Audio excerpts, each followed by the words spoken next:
সাম্প্রতিক অস্থিতিশীলতা বাংলাদেশে সামাল দেবে, কিন্তু ভারতের আতিথেয়তায় সেখানে বসে শেখ হাসিনা আগুনে ঘি ঢালছে বলে অভিযোগ করেছেন পররাষ্ট্র উপদেষ্টা তৌহিদ হোসেন।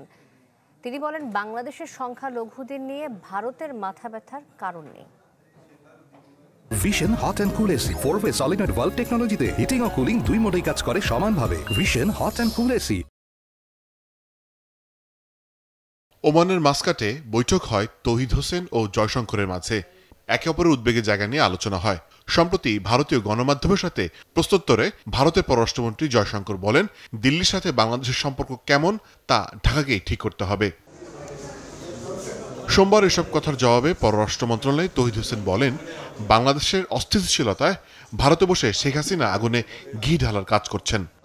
আমাদের প্রাক্তন প্রধানমন্ত্রী যে ওখানে ভারতীয় আতিথেয়তায় থেকে যে বিভিন্ন কথাবার্তা বলছেন, এগুলি তো আসলে ক্ষতিকর, সম্পর্কের জন্য ক্ষতিকর।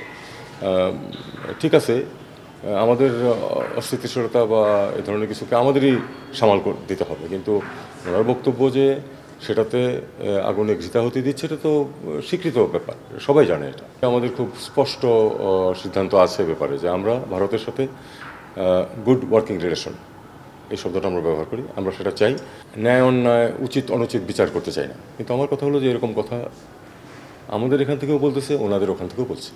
ওনাদের মুখ্যমন্ত্রী তো এখানে পারলে ইউএন টিম পাঠায়, মানে ফোর্স পাঠায় দেন, পিস কিপিং ফোর্স পাঠিয়ে দেন। ওনাদের একজন কেন্দ্রীয় মন্ত্রী অহরহ বাংলাদেশের বিরুদ্ধে বক্তব্য দিয়ে যাচ্ছেন।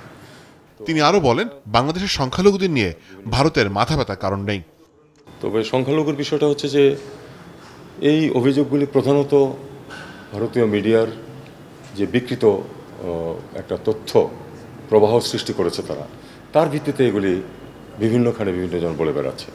আর তার থেকে বড় কথা হলো যে সংখ্যালঘু, বাংলাদেশের সংখ্যালঘু তো ভারতের বিষয় হতে পারে না। বাংলাদেশের সংখ্যালঘু বাংলাদেশের বিষয়, যেমন ভারতের সংখ্যালঘু কীরকম ট্রিটমেন্ট করা হচ্ছে সেটা ভারতের বিষয়। ভিন্ন এক প্রশ্নের জবাবে পররাষ্ট্র উপদেষ্টা জানান, জাতিসংঘ মহাসচিব অ্যান্টনিও গুতেরেসের আগামী মাসে বাংলাদেশ সফর করতে পারেন। এখনও এটা ক্রিস্টালাইজ করে নাই, উনি আসবেন, এটুকু আমি আপনাদেরকে বলতে পারি। তবে বাকি প্রোগ্রাম আমি বলতে পারছি না এখন। মোর্শেদ হাসিব, চ্যানেল 24, ঢাকা।